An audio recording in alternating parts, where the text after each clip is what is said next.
ThatGreatBusinessShow.com is brought to you by De Facto Shaving Oil, the best anyone can get. Made in Ireland, sold worldwide.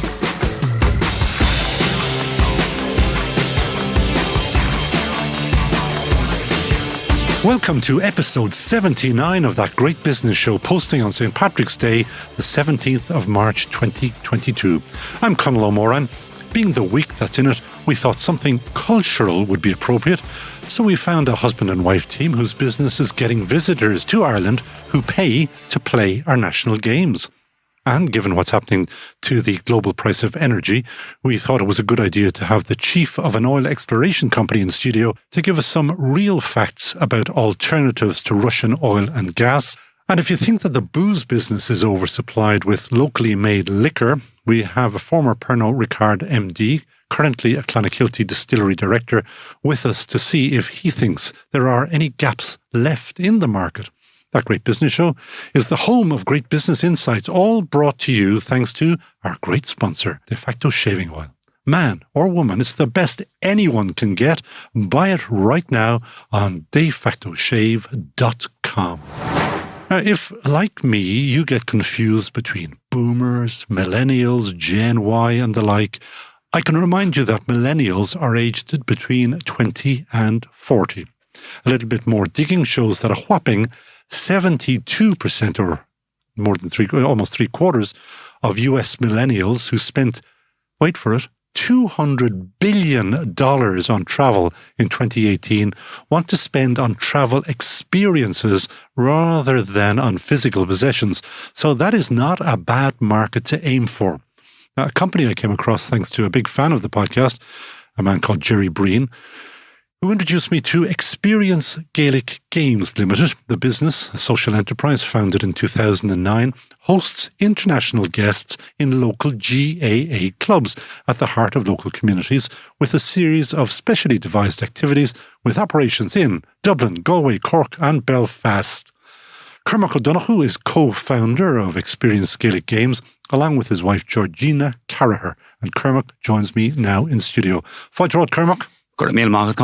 Where did you come up with this? Rather, I was going to say clever, but I'm actually going to use another word. It's kind of an obvious idea, but I wouldn't have thought of it. Yeah, it was a strange series of influences, I think, which brought us to today, or brought us to the foundation of Experience Gaelic Games. A combination of our own personal circumstances, myself and good wife Georgina, our availability. Also, at the time, we have, like many in the country, with our children, we're deeply involved in Gaelic games and in our local club in the Fianna in Glasnevin. And if you can cast our mind back, which seems like a number of lifetimes ago now, back to the joys of 2008 and 2009 when we suffered our financial crash, it occurred to us when, at the time, I was sitting on the executive of the Fianna. We were sitting on some wonderful and beautiful facilities that lay idle most of the daytime. And we also, as a club, we're still obliged to fund the banking society to ensure that we remained in possession of those. So a combination of all those factors, and a very unusual experience that we had when myself and Georgina travelled for a weekend away to Galway. We met two American visitors who were very pleasant individuals, but they had just explained to us that they had spent 4 days on the island, and that we were the first Irish person that they'd spoken to. So a combination of that and a passion for Gaelic games and a belief in the in such a seismic cultural impression which Gaelic games has and leaves on our own psyche, that we decided to devise a method to try and explain Gaelic culture and the separateness and uniqueness of modern Irish life through the medium of Gaelic games. So how does it work? It is a very simple concept, but remarkably, it's a different take and maybe a different explanation of Gaelic games and their importance in Irish life than we would normally have for us as locals. So we bring international guests into local Gaelic clubs, and we spend a little bit of time entertaining them by telling them a little bit about the history of the games, particularly their cultural effect and the uniqueness of the GAA, in the sense that it's not just a sporting organisation, but a sporting and cultural and social organisation, effectively with an indigenous tribal structure. and that delivers a passion and continues continues, I suppose, the millennial or the millenniums, I should say, of passion that the Gaels have had on this island for sport as a representation of your local tribal or ethnic background, right back to Cuchulainn, all the way through to Liam McCarthy. Oh, I can see those nights go on now if you start talking about Cuchulainn, etc. So how long does that chat last, and what else do they get? Well, our format is that we welcome our guests in, and I suppose based on the earlier comment of understanding that what people are looking for really is engagement. So we spend a bit of time with our guests, welcoming them to the localities, introducing them to their coaches. Are we talking about an hour, half an hour, half a day? It takes about a half an hour for us to go through our general introduction. Initially, we show some audio visual clips as well, somewhat dramatised maybe for the purposes of entertainment, but all based on fact. And then what we do, clips of handbags and rough stuff, and we keep a little bit about it. It's a focus for us to present the positive sides, so to speak. So there's not so much of a schmozzles going on for them. But then we take our guests out then to play a range of three of our Indigenous games, sports, or pastimes. So we coach them in the basic skills of Gaelic football, handball, and indeed then we have specially devised equipment which is more safety conscious, to introduce them to the ancient art of Amant. And get away! What do you train them with? Well, we have a specially devised hurling stick, effectively, which is on a lighter ball, but the stick itself has a bit of a rubber carbonised boss. It doesn't eliminate the potential for injury, but it certainly reduces it significantly. And did you have to introduce this for insurance purposes, or? Well, part of what we try to do, and part of the one of the challenges that we faced when we started, was that many of our clients, indeed many within the tourism industry or the travel industry, are very reluctant for their clients to engage in physical activities, and the thoughts of them flaking wooden sticks at each other it was a bit of a barrier for us. So even though it was loved by the Queen of England, she loves Iman, doesn't she? Yeah, mind you, I hadn't seen her quite swing the stick yet, but yeah. So we devised a little to introduce some more safety to it, and it's been very successful, and it keeps our clients and our visitors as safe as we possibly can. And who are we talking about now, about your clients and visitors? Where are they coming from? What ages? How many of them? How much does it cost? I asked that question again. How much does it cost? Well, it's a business after all. Yeah, life is all determined, and now or is all viewed through the spectrum of COVID. So I suppose we refer at this stage now to our pre-COVID existence. And in our pre-COVID existence, we were entertaining about 30,000 visitors a year. Whoa. Across a range of locations throughout the island. That's a lot of people. Yeah, but in relation to 10 million visits to the island per year, it's a relatively small number in a sense. But when I saw this, first of all, I actually thought it was quite niche. No, 30,000 is not niche in my book. No, but again, our focus, while people hear about us first as Experience Gaelic Games, they assume that it's a bit a physical or sporting challenge.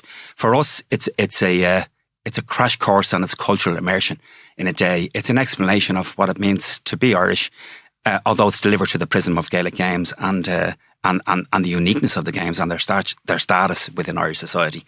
So we deal across a range of sectors. Everything from the very obvious, which one would assume with sporting groups, including elite sporting groups who arrived to the island. So we were pre-COVID looking forward again to welcome the team from Notre Dame and from Navy, but we're hoping to welcome Nebraska maybe later on this year.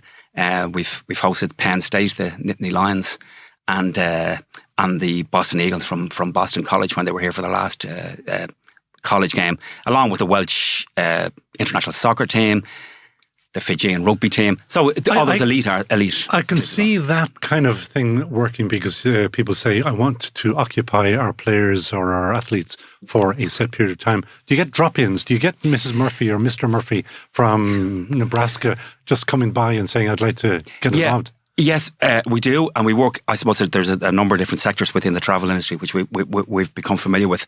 Obviously, there's a group travel and group booking, which we specialise in.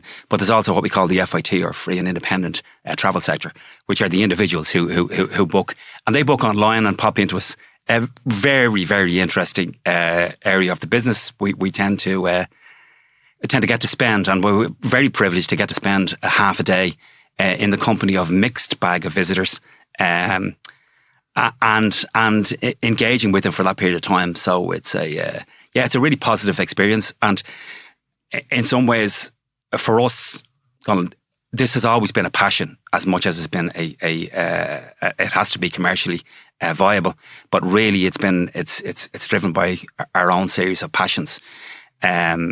And also as a social enterprise, because it's important that it upholds the values of the association, which we're committed to, and also it delivers for our community. So it ticks so many boxes for us in the sense that it delivers for our local community, and it's also a means for us to communicate the positive values of community and volunteer engagement. What ages are the people now? Okay, your elite athletes will be presumably in their 20s, but what do you call them? Our FIT are free and independent travellers. A range. It's very interesting because as we've progressed, we've learned that we deal with different sectors. Some, again, we would have many multi-generational American families, which without stereotyping too much, normally tend to be the grandparents. And normally the mother and child, because the father is normally back home in the States working away. And it's great because it gets them an afternoon away from the castles, away from the museums and the sightseeing, and for the kids to play with the ball. So anybody from 8 or 9, 10 upwards in that range.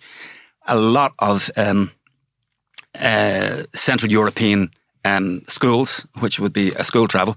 Really? And we have. When you say Central European, when I say mainland European, so a lot of French, Austrian schools.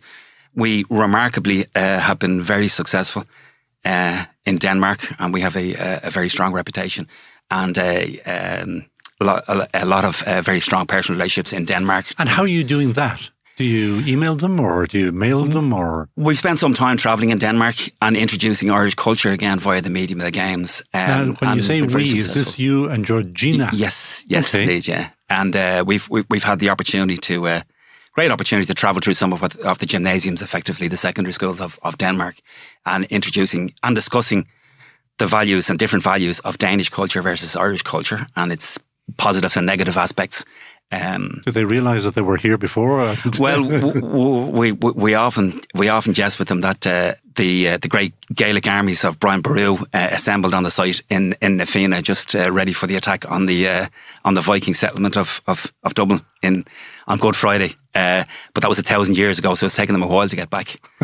but they're back and welcomed in a different guise. And you are, because I read from you that you're going off to Canada. We're just about to join our Tourism Ireland cross-country sales mission, and we're travelling in May across from Canada. So we're travelling from Toronto all the way through to Calgary, and on out to Vancouver and Victoria. And again, while Experience Gaelic Games provides a service or an opportunity or an activity for a half day's activities while our visitors to the island, if we don't have the visitors coming to the island in the first place, we don't have a market. Of course. So it's important that we generate it. And we also passionately believe that it's the uniqueness of Irish cultural activities, be that through Gaelic games, be it through our music, be it through our dance, our language, our literature and our creativity. They are the really strong drivers, we believe, in having visitors choose to come to visit the island.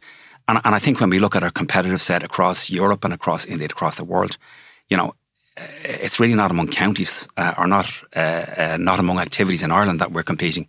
It's competing against the beauty of and the ruggedness of Scotland, or indeed the cultural values of Wales or Brittany, or indeed the great places throughout Europe and in Switzerland. So I think it's important for us to emphasise and promote those things that make us a little unique and different. Yeah. And we say it doesn't make us any better or any than anywhere else, but it makes it worth visiting. Put a smile on my face and tell me, some of the reactions, and I haven't asked you this question, so I don't know what you're going to say, is the reactions to when they actually see hurling being played in full blood?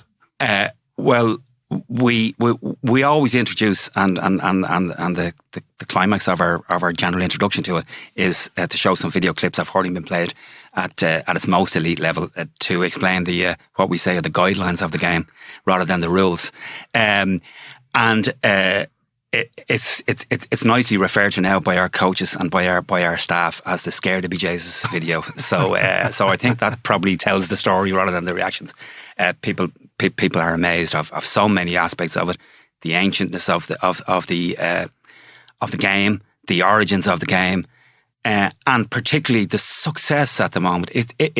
It still remains remarkable, and sometimes I think we on the island don't celebrate it enough. It's remarkable to think that to celebrate our ancient stick and ball game, that we have more spectators gathered in Croke Park than there were spectators present for the last time the FIFA Soccer World Cup final was played, or indeed more spectators in the stadium on those days of our Gaelic football final than are attending the NFL Super Bowls. So I think we have an extraordinary cultural asset, and it's amateur. Intrigue. And absolutely. And we Which say is probably part of the reason why people do turn up, because they're no longer bothered with the cynics. You still haven't told me, which is curious, Céimhéad a Hostinse, how much does this actually cost? The most important bit comes around to it for the business show. The cost is €39 per person for a half day activity. That seems like a reasonable deal. Yeah, and it's and for our students it's a little bit less at €26, but it's a half day activity.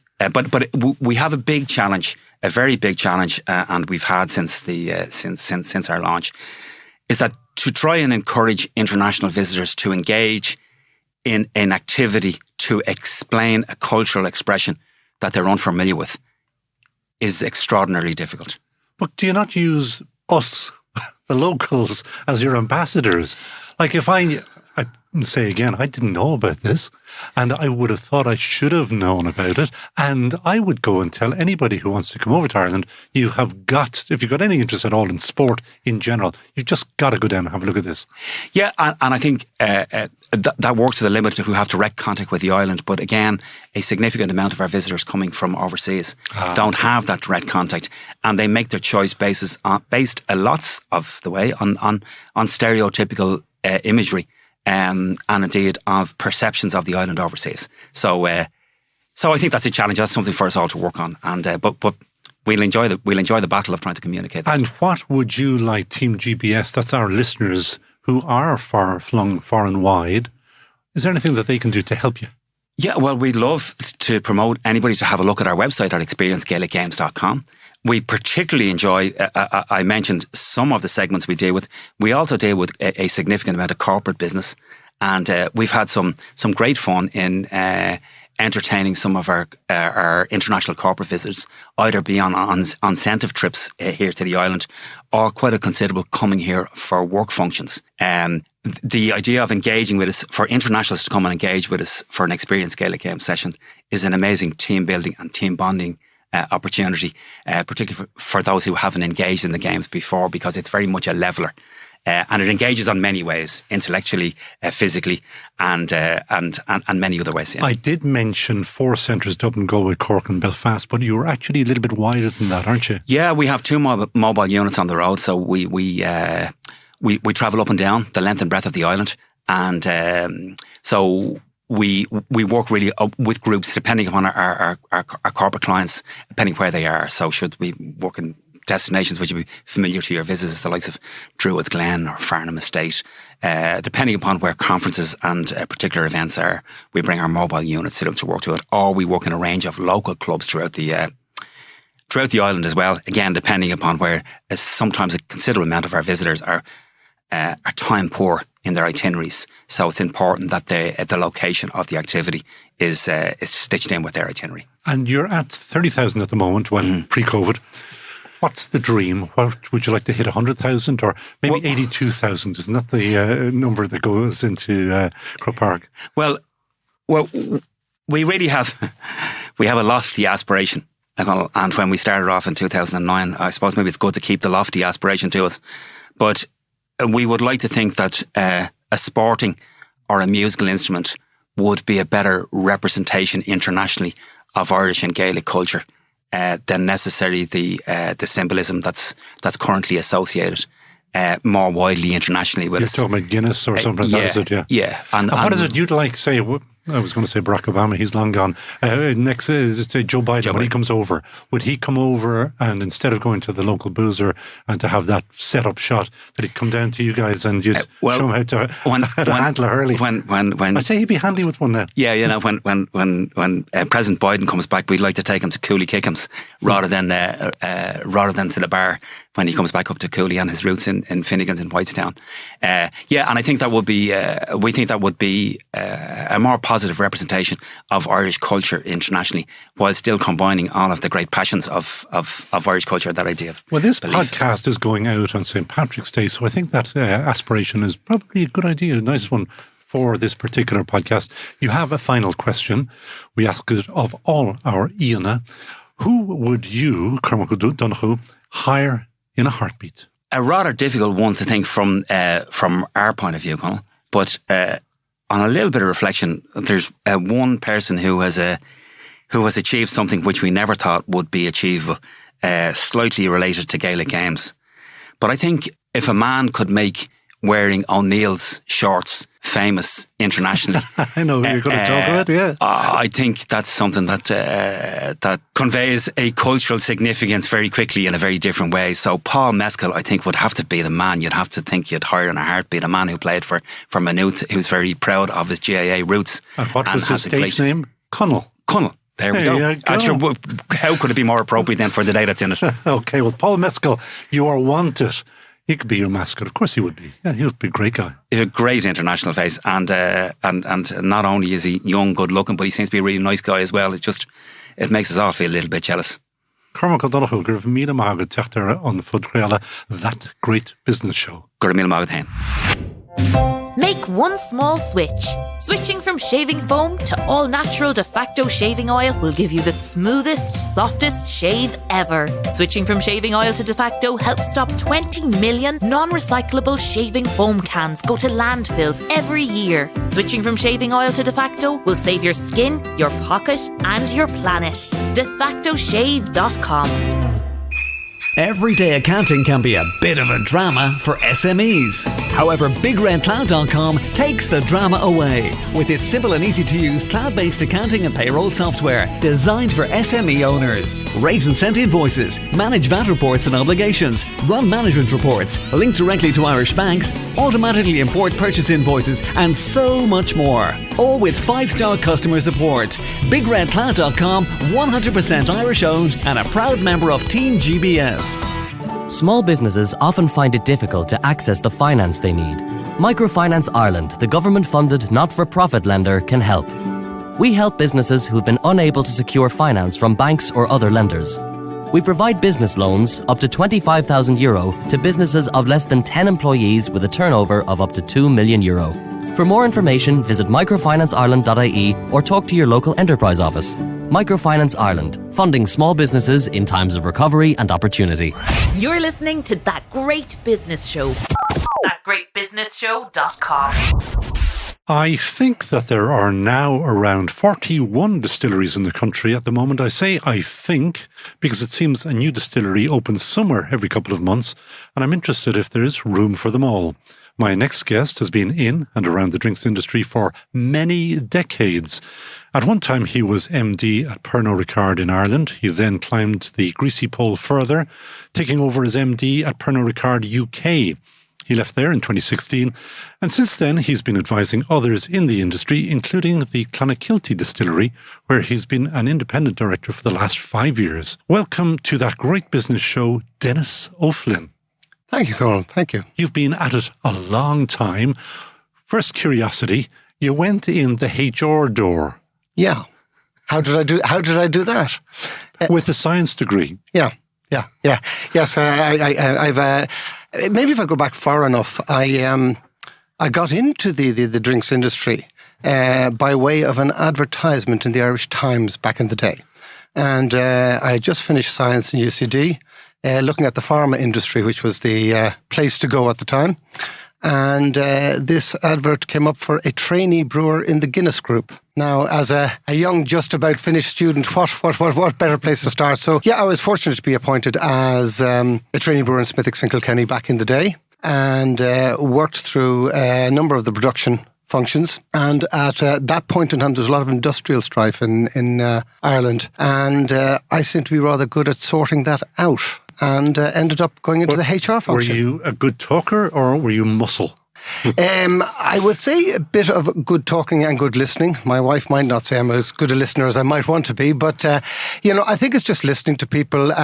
Somebody put it to me recently, actually, you were actually a good salesman. You were able to sell the concept of, closures, redundancies at the time, and all sorts of bad news. So that was probably a skill set. Well, just having met you, I was able to see and hear immediately that you are good at selling and chatting. So you get into HR through brewing, and then you end up as MD of Ireland, then stroke UK. Yeah. That's not bad. No, not bad. No, if I roll back, that would have been around 1998, and Irish Distillers were looking for a new HR director at the time. I, at the time, was across the river in Guinness in James's Gate. However I was spotted or otherwise, somebody tapped me on the shoulder and said, would I like to come across the river? So I moved into Irish Distillers as a HR director in 1998. I stayed in that function for about 9 or 10 years, I'm going to say, something of that nature. And then they were looking for somebody to look after the Irish market. So I was approached as somebody who both knew the market and knew the product. And I did that for a number of years. And then an opportunity arose to run the full operation for Pernod Ricard in the UK, which I did for... Pretty chunky job. Very chunky job. Yeah. No, it is. It's quite interesting for me now. I'm now working with Clonakilty Distillery down in Cork, which is a startup. And just looking at the size of marketing budgets in the two, sometimes water comes in my eye when I think of what I used to have. When you went into Irish Distillers the first time, how many distillers were there in Ireland? Would you remember? About 4 or 5. So Cooley would have been in existence. Irish Distillers would have been Bushmills, and perhaps 1 or 2 more. And you corrected me because I looked up Mrs. Google, and Mrs. Google told me that there were 18 distilleries in Ireland now. Mm-hmm. You tell me that there are now 41. So Mrs. Google better get her act together. That's correct. That's an awful lot of distilleries for a teeny little country. It is. Now, I think you've got to take into account, you've got one very, very large organisation which accounts for, I think, about 82% of all the whiskey that we produce. So that is a very big kid on the block, and there are 2 or 3 other big producers. So what you have now is of your 41, I would suggest to you have about in excess of 20 of them that are quite artisan, small boutique players. Then you have a few medium range players, and then you clearly have the bigger brands, have some of the bigger players there. But all the above, artisans, mid-sized and the large ones, they're all competing. They're all probably trying to get bigger. Mm-hmm. So if we go directly to Clonakilty Distillery, run or owned by the Scully family, yes. They have world ambitions. Well, it depends on how big your world is. I think the first thing we've got to look at is Irish whiskey as a category. And in that regard, is there scope for the category to grow? And there clearly is scope to grow. And in that regard, the large mega brands are leading the way. But in doing so, they've created space for the smaller players to play. So while, the Irish distillers of this world have huge ambitions, so do we. And our percentage point is a completely, just to give you an idea, the Irish whiskey is broadly about 92% what I would call the standard range of brands that we would all know. And then the premium and super premium account for 8% of the rest of the market. We'd be happy to get about 2% of that 8%. So you would be deemed to be super premium, are you? We would be deemed to be premium, certainly, yes. Our price point would be, fairly up there. You're looking at a price point of around the £50 mark, that sort of space. And the good news for you guys is that in 1 month's time, you will actually have your own whiskey. Yes, happy birthday to us. Yes, absolutely. Because it takes 3 years to get your designation as being an Irish whiskey, isn't that correct? That's correct. But you have distilled it yourselves now, and we have held it in double barrels, is that right? Or double... We've oak barrels. What we have actually, the enterprise in Clonakilty is split into 2 locations.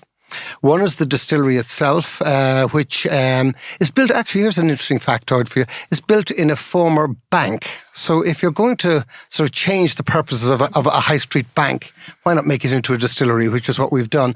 And that's on the coast in Clonakilty town.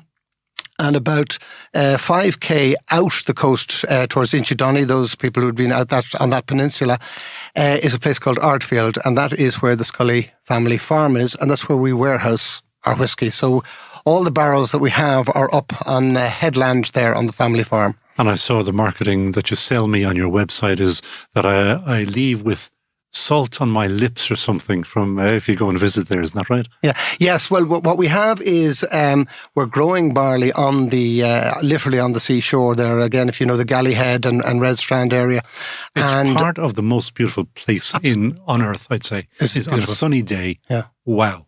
Yeah. No, it is. It's a beautiful, beautiful place, and in that regard, the soil has got to be, salt infused, maritime infused. And one of the other interesting facts is that we started out with a heritage barley because we're growing our own barley, but we said we'd go with the style of barley that was grown in Ireland 100 years ago, and we got 1 kilo of a varietal called Goldthorpe. This year we've 40 tons of it, and we will be doing our own distillate from that, and that will be our super premium product in 3, 4, 5 years' time. Now, you have been, as I mentioned at the very beginning, many decades at this. And it is my view, my personal view, it's not based on anything else, that so much around the drinks industry is simply marketing. So this is brand new to me about your varietals and everything else, that is just giving me a further backstory to make me say, that's a better drink than that. But at the end of the day, can you actually tell much of a difference? There will be a difference. I think you can. I mean, certainly we would all have our preference for whatever brand we like, and we like it for a reason. And what is that reason? Because I remember, again, probably when you were in Irish Distillers, wasn't it Bushmills had that strapline about all those long beer drinking days while you were waiting for your taste buds to mature or something like that? I thought that was one of the cleverest pieces of advertising I had seen. Yeah. But what are you actually telling me? You're not telling me anything at all about the drink. You're telling me that I'm a great guy because my taste buds have matured. I'm not. No. I mean, what I'm saying... that was that ad. Yes. That's what that ad was telling you. Oh, yes. Sorry, Colin. No. No, I mean, I think that you will find, I mean, very simply, if you look at your typical Scotch whiskey, which has that peated notes to it, it is quite different from the Irish whiskies that you'd be familiar with. And even in that context, you've what are called the grain whiskies and pot still whiskies. And pot still would be what we would like to see as sort of the traditional style of Irish whiskey, and it becomes a slightly more problematic process the bigger you get. So there is space in behind the larger producers for smaller producers like Clonakilty to produce a pot still. And when you talk about brand stories, I mean, we do have a Scully family who have been on that farm for 320 years. We still do have 300 cows on the farm. We are maritime. So in the sense of what's real, we are growing our own barley. So do we have a story that we are able to stand over the provenance, the sustainability, and everything that people are talking about now? Yes. So in that regard, I think our chance of success is significantly higher. So then you cross the Atlantic with your distillations, and because you also make a gin and a vodka, and you then start knocking on doors. And we've done enough items on this podcast about this to know it's a ferociously difficult market to break into. Exceedingly difficult. And if I were giving advice to a startup going in, having now been at this for the last 3 years with Clonakilty, go where the unloved are. In other words, the larger brands colonize the larger cities. There's more than enough to play for in a country like the US. The US has a significant advantage in understanding spirits and understanding brand spirits. And they're also not shy about paying for spirits in that regard. So there's lots of opportunity, providing you stay a little bit off the beaten track. But there you go again, saying understanding spirits. Yes. People, I think it was Moore MacDougall, economist, who taught me a long time ago that you don't go to a bar for a pint, you go for the ambiance. Now, fellas actually do go, I don't think Moore quite got this, they do go there for the pints. And if the pints, Weatherspoon has proven that if pints are cheap, it attracts a certain audience. That's true. So when you go and into the heartland of the USA and tell them about Clonakilty, of which they have never heard, probably Ireland, which is probably touch and go, Samphire, all that stuff, surely they just say, as Ernest Hemingway used to say, how drunk will it make me? Well, good question. And one of the success factors for Clonakilty in the States, if I may, is that we've done a number of collaborations. So we have identified local craft brewers, and in the States. In the States, because I saw this on your website. That was very clever. Yeah. Thank you. So what we do is we take we will select a beer that we like and think will marry well with our product. We will get an empty cask from that, or we take them in fours because that's what fits on the palate. We air freight them back to Clonakilty, and we fill them with our whiskey, and we leave them in that for about 1 year. Then we bottle the whiskey and we send it back. Now, what that does for us is it allows us to go to market that's saying, if you like that craft beer, you'll also like that craft whiskey, because we co-label them and co-collaborate with them. So we use their name over there, they use our name. So that works well for both parties. Go on, admit it. That was your big idea, was it? It wasn't. I'm not going to claim that one. That's a lovely idea. Yeah, it works very, very well. I think we've done, 14 different collaborations in that. And in fact, we've done one in Ireland, if I can name check. O'Hara's and Carlow. So ourselves and O'Hara's have done a co-collaboration. And is that on the shelf yet? It is absolutely on the shelf, and it has won a number of awards. So you can do it wherever you want to do it. I had somebody from the advertising industry on recently, and we both agreed that if you're not an award-winning advertising agency, you don't exist. Mm-hmm. So similarly, the numbers of awards that are available to distillers, distilleries, etc., there are many. There are, but I think what I have learned in the industry, more pertinent probably to wine than to spirits, is that certainly on supermarket shelves, people, from point of differentiation, do look at medals, do look at things as a badge, because a lot of people are looking for that brand to reflect them, whatever their them is, and that's why the awards, and it is your peers recognising you. Now, go back to the this idea in the States with the craft brewers. When I imagine a craft brewer, I'm thinking of a 2-person operation down in wherever, Carlo, whatever. I presume these are big craft brewers, are they? Well, now you raise a very interesting question. Good. In the US, the definition of a craft brewer could be a rather large entity. That said, no, we identify smaller craft brewers. So if I take, for an example, Sean Scully, who'd be the 9th generation Scully, and he runs our operation in Oregon. He's identified a brewery there, the Pelican Brewery in Oregon, in Portland in Oregon, and we've sort of done a collaboration with them. Equally up in sorry, what is in it for Pelican brand? As I say, this idea that there's a whiskey now that relates to the beer that they have. So, I mean, if you look at a lot of the craft, and particularly the US craft movement, there's a lot of conversations going on around what makes things different, etc., etc. And it's sort of pretty cool to have a beer, your favorite beer that you've been talking about now has a first cousin that is a whiskey, linked to it. And it is that barrel from, in this case, Portland, Oregon, winging its way back to Clonakilty and winging its way back again. So it is pretty cool. Not everybody can do that. And when you are shipping to Portland, Oregon or wherever, air freight, container freight? Oh, no, we air freight the empty barrel back because you can't let the barrel dry out. Okay. Once the barrel dries out, it's gone. It opens up. Yeah. Okay. So that's the only reason for the air freight. When you're shipping out, we'll put whiskey into the barrel. We'll mature it on our warehouse on the family farm for, as I say, upwards of a year, and then we will bottle it. We have our own bottling operation, so it'll go back out as a bottle. As bottled whiskey. Yeah. The one country that I'm failing to hear from at the moment, Britain. Are you in Britain or? Yes, we are. Yeah. No, the UK is an interesting market, and as you referenced there, having run Pernod Ricard over there for 5 years, I'd be very well connected in that regard. We are in the UK, and we're continuing to look to expand in the UK. Any clever bits of marketing there? Have you tied in with any of the craft brewers over there, for example?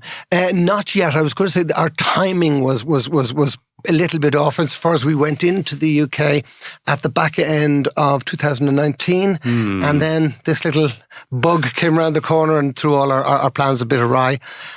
So we've sort of done a entry into the UK. And how does it affect you going into the UK? Like are you given different duties or different taxation levels, or? Oh yeah, you'll the bulk of Irish whiskey is exported globally. Sure. So it's exported sort of under bond, as it were, and must go into another bonded warehouse. So the duties will apply in the jurisdiction in which you are. So I understand that, but Brexit, what has that actually meant for you? Has it increased costs or just complexity? Or well, I think a couple of things. I think, if I'm honest, and I think it's well documented, particularly on the transportation side, some elements of Brexit have sort of shot the UK market in the foot, in the sense of when I was over there recently, they're still short of 100,000 drivers in the UK. So, logistics is problematic. Getting your product picked from a warehouse can be problematic. But we've managed to get over that. We've managed to identify a couple of warehousing operations that do work in that regard. And in that regard, you've got a sort of cluster where you're going to send your product. So you'll send it to the urban areas because that's where you can get at. Brexit itself has posed some difficulties in the sense of ease of administration and ease of transportation. There's no doubt about that. You better keep the Clonakilty boys happy now by telling me about their huge ambitions. What's next for the company? What's next for the company is I've created a T-shirt with SIPS 24 on it. Single Irish Pot Still 2024. And getting back to the maturation of whiskey question, while legally it takes 3 years, if you're looking at a pot still whiskey, which is using raw barley as well as malted barley, it typically, certainly in my world, takes 5 to 6 years to mature. And in that regard, I think I've told you that we will have whiskey in 2022. So we're looking at sort of 2024, so 2025. So our great goal is to have a single Irish pot still available to the marketplace in 2024. And why are you choosing, say, a pot still whiskey? You just look at the segments and say, there's the gap? Two things. I referred earlier on to the idea that there's only 8% of the marketplace that is in that premium and super premium, and pot stills will over-index in that. No. That's marketing terminology. Over-index. Yes. In other words, if you're looking at the other 92%, the other 92% is broadly what is called blended Irish whiskey that we all know. That same percentage doesn't transfer into the premium market, where a larger percentage of the premium market is pot still whiskey. So therefore, if you're looking to attract a price, it's probably more, an easier proposition. The second reason for going down the pot still road, to be honest with you, is you have, as you can imagine, you have 3 pot stills, which allows you to do a batch process, whereas the other column distillation is a continuous process. So in our case, the batch process allows us to do 2 brews a day by 5 days. Now we are going on to 7 days actually from next month. And you better give a shout out as well to the visitor centre. Now, I haven't been there. I've been to the Teeling one, and the Teeling one is brilliant. But I saw something again on the website about dipping the dog. Yes. Yeah. Well, yes, you could do that. That is a brewing phrase. That's right. It's when you're sampling a whiskey. Our visitor centre, again, COVID severely impacted it in the first 2 years.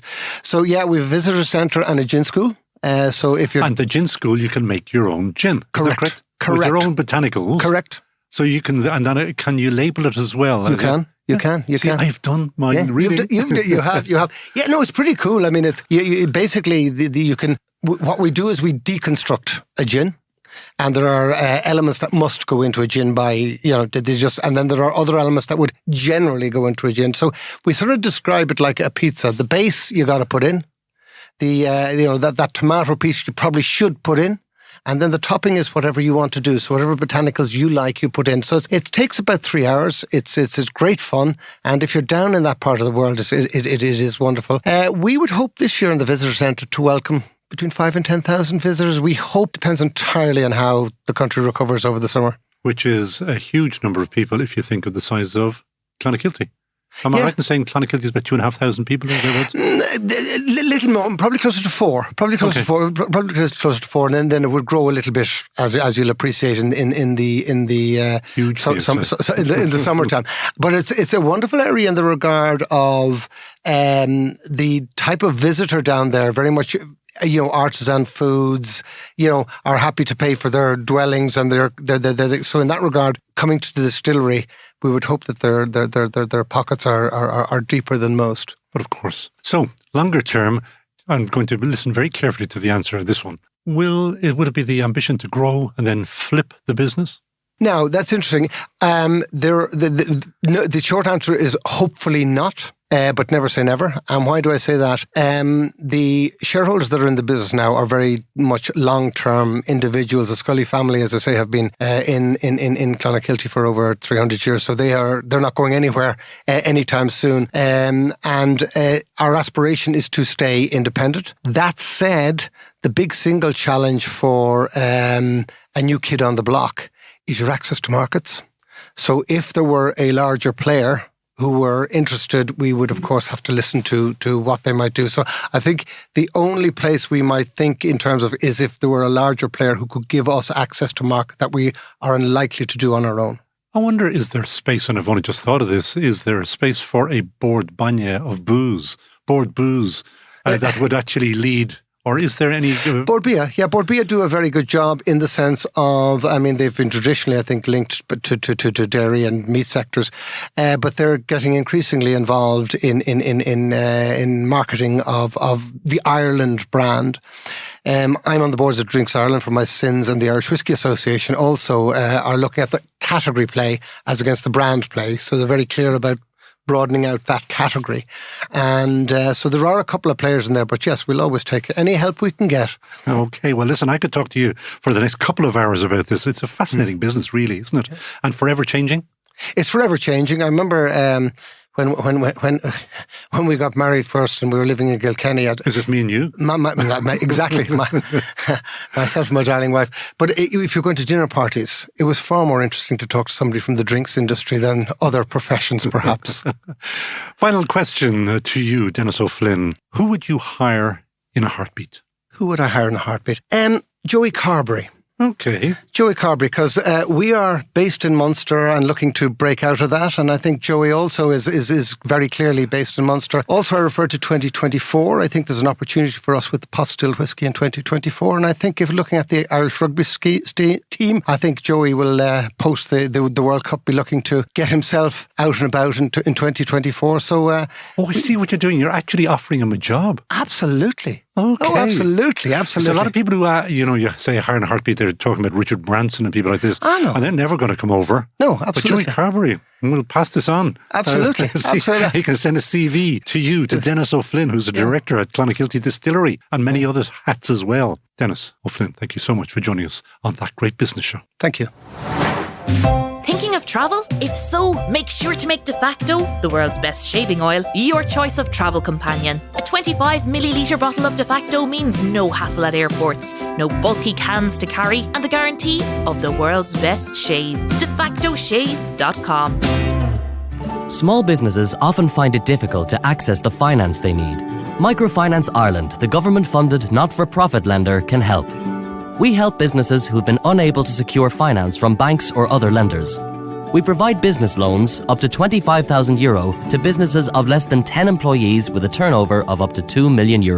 For more information, visit microfinanceIreland.ie or talk to your local enterprise office. Microfinance Ireland, funding small businesses in times of recovery and opportunity. Everyday accounting can be a bit of a drama for SMEs. However, BigRedCloud.com takes the drama away with its simple and easy to use cloud-based accounting and payroll software designed for SME owners. Raise and send invoices, manage VAT reports and obligations, run management reports, link directly to Irish banks, automatically import purchase invoices, and so much more. All with 5-star customer support. BigRedCloud.com, 100% Irish owned and a proud member of TeamGBS.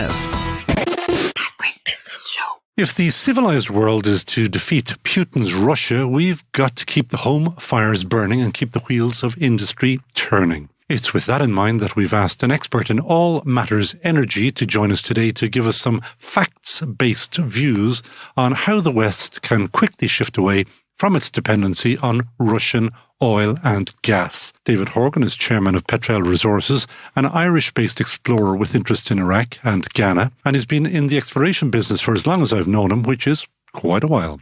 So it's fair to say he knows an awful lot about the energy business. David Horgan, Fáilte go dtí, that great business show. Good morning, Margaret. David, fill me full of some positivity about what can we do should the Russians switch off gas and or oil. Well, I should start by saying that the Russians have been a very reliable supplier for 50 years, both as the Soviet Union and as Russia itself. Amazingly reliable, actually. There was only 2 interruptions to gas, and both times it was the Ukrainians who stole some of our gas going through the transit pipeline, which is the reason why they built Nord Stream 1 and 2 and then the Trans-Turk pipeline, which skirts around Ukraine. So up to now, there hasn't been a problem. But the worry is that 10 days ago, we imposed the strictest financial sanctions ever imposed on a developed economy. And the fear would be that now the Russians will lash out and they will put in a temporary or selective embargo, maybe for the rest of this year. If I were them, I'd probably do it. If they do it, obviously it would destroy their good reputation as a supplier. And remember, business and war are quite separate. The very day that the attack was launched on Ukraine, that February 24th, what else happened that day? Russia started supplying through the transit pipeline. And the reasons why? Because the European utilities have an option under the contract. They cause the option. And rather than default on their option, Gazprom started supplying them through the Ukrainian pipeline. And of course, the Ukrainians were happy to take the transit fees, which shows you that capitalism always wins in the end. You can kill people above ground and supply them below ground. But they're rule breakers. Obviously, they don't accept international decency or anything like that. Now, I'm not talking about Russians, I'm talking about Putin. Why would he bother trying to fulfill obligations, stick by contracts? Why does he not just give the order, cut the gas pipeline now? Well, the fact is that they have been a reliable supplier, not just of oil and wood pulp and gas and metals. And they had opportunities where they could have put the squeeze on us, and they didn't take those opportunities. Now, whether they enjoyed the hard currency, whether they put great store by contracts, Russians I've dealt with have always been people of their word. So, they might kill you, but at the same time, they'll honour the contract. That's their mentality. And to dismiss them as stupid or dishonourable or mad, I think is lazy analysis. Try to understand them as they are. Oh, I'm not suggesting any of the above, I hope. What I'm trying to understand is it's a dichotomy, isn't it? Is that they are willing to go to war, but they are willing to supply gas. Well, the same happened in Syria during the civil war. There were situations where Daesh held gas fields and the Assad regime held the power plant, and deals were done at local level to continue shipping the gas to the power plant, and the power plant continued shipping electricity to the communities under Daesh oppression. In those cases, I understand the deals were done by local business people. So it wasn't Daesh speaking to the regime. It was the local Gumbian man sorting it out with his friend in the next village. But the fact is, the deals were done. Russia does depend hugely for its income as a country on energy sales. So in another sense, in a further twist to it, you could say that if they stopped selling, well, it's going to damage themselves. Would that be a reasonable analysis? Yeah, but they went into this illegal invasion with $850 billion of foreign exchange earnings. Now, some of them could have been expropriated, but, they've tooled up for this. This was a plan. I mean, they're chess players. They planned for this. They probably don't expect a long war, and it probably won't be a long war. But, the Russians are people that can suffer. Look at their history. 27 million dead in 4 years during World War II. So you're not going to sweat them out. We cannot either switch to other suppliers very quickly, can we? And purely for reasons of our own bad policy, just 7 years ago, it's hard to imagine, but 7 years ago, Ireland was one of the hotspots for gas exploration in the world. And the reason was the Canadians and similar rocks across the Atlantic had had a series of discoveries, and Irish rocks are very similar. Also, there had been a series of discoveries offshore West Africa in the Cretaceous rocks, which we also have. And there was a flood of interest into Ireland in the most successful bid round we've ever had, 2015. 17 top companies, 49 blocks acquired. The companies very aggressively started acquiring seismic. There were multiple drill targets planned. Ourselves, with our partner Woodside, the biggest company in Australia, had multiple targets. And we were literally tooling up, getting ready to mobilise to drill several targets, when along came Leo Varadkar, goes to the General Assembly, makes a speech announcing that we're going to get out of oil exploration without telling his department officials, apparently without telling his cabinet. And with that, the industry basically stopped dead, because I can't go to a board or an institutional investor in London and say, give me 200 million to drill a well, because they'll say the government's against you, and they'd be right. So we ain't going to find our own gas. Can we find other sources of gas and or oil? Well, in Europe, the North Sea is in rapid decline now. It's been a very good province, but it's in rapid decline. There'll be a couple of small fields here and there that can be drilled out. Can you turn up the tap quickly? In other words, I'm trying to look for what can you replace the oil and the gas from Russia with? Well, only liquefied natural gas. Then liquefied natural gas is not piped, but what you do is you take stranded gas, northwest shelf of Australia, like our partners Woodside, or Algeria, or Egypt, or Russia or United States now, and you purify it, you compress it to 600 atmospheres, and then it's quite stable, believe it or not. People think it's a bomb, but it's actually quite stable when it's liquid, and then you ship it to a receiving station. Now, it's a big capital investment on the liquefaction side, about €5 billion. On the receiving side, like Shannon LNG, it's about €350 million, relatively more straightforward plant. And with that technology, we can supply Ireland, in theory, well. Our problem is that our current minister is opposed to the development of these facilities, even though the German Greens are building 2 such facilities. You couldn't make this up. Let us say that a ship pulls into Australia, takes the gas on board, ships it to Ireland, and then we unload it. Is that one possible, feasible at the moment? As we stand, we have all of the capability to do so. Well, we have to build the actual plant for which you need permission. So we haven't got it? No. And you can build it within 3 or 4 years if we have all the permissions. 3 or 4 years is a long time.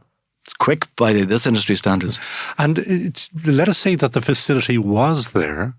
Could you, how long does it take to physically ship to move from A to B, from Australia up into pull into port in Ireland? It should be about 45 days.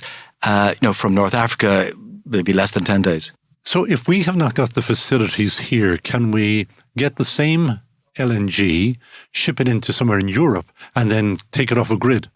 Well, we are on the end of 2 interconnectors through Scotland, and in past interruptions, the Scots continue to serve the Irish market under contract, and they actually displaced big industrial users in Britain that in their contract had the ability to displace them up to a certain point. However, Priti Patel, when Home Secretary, announced that they were contemplating squeezing Ireland with medicines and food as part of the pressure on the Brexit issue, which remains very much a live issue. So I wouldn't count on the British continuing to supply us in an emergency. But did you say it's coming through Scotland? Maybe Mrs. Sturgeon could look after us a little bit better. Well, unfortunately, Scotland is itself now an importer. Everyone thinks Britain is an exporter, which it was, but now it's an importer. And the British are in a state of complacency, as we are. They think that they're not dependent on Russian gas. What they don't grasp is that, first of all, the price on these contracts is nearly always set by the European hub, which is on the German-Dutch border, and that's driven by the Russian gas supply price. Also, I know from my own friends in trading oil in Norway that they may have a contract to service Centrica, which is the old British gas. But one thing is the contract. When they're actually coming to supply the contract, they don't physically take molecules from Norway and send them on a pipeline to Britain. What they do is they go into the market and buy gas that's available. So the British mix is effectively the same as every other European mix, and the same for Spain and the other markets. So Britain actually is vulnerable to Russian gas, though it doesn't know it. But if 45% of the gas is coming from Russia into Europe, correct? And I think it's for Germany, it's 65% or something like that. And if that is cut off, is there, I'm being utterly simplistic now, is there a little pipe anywhere that can be connected into anywhere else that will ship gas or oil or LNG or any other form of energy to serve Europe? No, I mean, there's 2 pipelines from Algeria, one onto sea, one through Morocco. But believe it or not, the Moroccan one has been shut down in recent months because there's a row between Algeria and Morocco over the French colonial border. I was just with the ambassador a couple of weeks ago. He explained all this to me. There's also a small pipeline through. Well, sorry, can that be reopened? Let's say that they settle their differences. So if the cash was divvied out, that could reopen. Yeah. But could that serve enough, or would be enough in that to service Europe? No, I think that between the two of them, it's about, it's less than 30 billion cubic meters. So it's about half the new Nord Stream 2. You know, we need the new Nord Stream 2 to flow. But that's not going to happen now, for the while. Anyway. Well, the Germans have been very careful. If you read judiciously what they say, they have postponed the final certification, but the pipeline's built. Okay. You mooch with the people, these kinds of people who may have insights that obviously I have no idea at all of. If you were a betting man, 1, are we going to see blackouts? 2, how long will it last? Any ideas at all? We will see blackouts, and we will react by building facilities to diversify our gas supply. Which will come on stream in 2, 3, 4, 5 years? Well, let's push the button now. It'll be the 1970s. For people who don't understand what that means, 3-day week, stagflation. UK basically shut down. Yeah, and the inflation's already taken off. If you look at any of the prices, coal, $60 a ton 18 months ago, now over $400. Right across the board, wheat has by 60% up, nickel, copper, you name it, they're all up. Gas was $2 in January 2021. This morning it was $41. And those prices have not yet been passed on to the consumer, but they will be. That's a big ouch.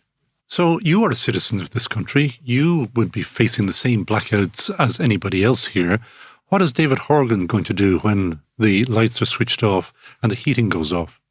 Well, you can burn turf, coal. I think you can't, because we're not cutting turf, remember? Well, people will go out and cut their own turf, Leishkian.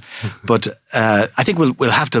The last two governments have simply been incompetent. Their incompetence, at least in the energy field, and the way they've allowed an anti-business sentiment to rise, really should displace them from power. And we need to radically change our political system. That's a chat for a different day, maybe on a different podcast. Give me some ray of hope. Never bet against the entrepreneurship of the industry. If you look at what the Americans did, last time there was a price surge in the early noughties, they went from America producing about 5 million barrels a day to America now being within touching position of being self-sufficient. And that's not due to the majors. That's not due to any national oil corporation. That's Irish-American companies like Quintana, and the Mitchells and people like that simply experimenting in garages with high-pressure pumps, trying out acids, trying out different treatment. That's the fracking revolution. And we could do the same thing in Europe. I mean, rocks could be fracked up on the Leitrim, Fermanagh, Roscommon border. Large parts of Britain could be fracked. Poland could be fracked. France could be fracked. But that also, doesn't matter how you mix it or chop it, that's going to take another chunk of time. Well, Britain has 2 wells concreted in that were flowing gas, which an order came from just last week to concrete over, and they've got a stay of execution for a few months. So Britain could start some fracking production right away. Enough to supply what? A major English town. That's not really going to keep anybody warm and or with the lights on or hospitals open or anything like that. So the sooner we move, the better it is. I mean, if you wanted to diversify from Russia, you wouldn't start from here. We tried to be positive on that great business show, and you've wrecked my buzz, as they say. There must be something out there that we could hang on to. Well, if you look at the situation in 2019, Ireland had the major oil and gas companies in the world here. You name it, the who's who.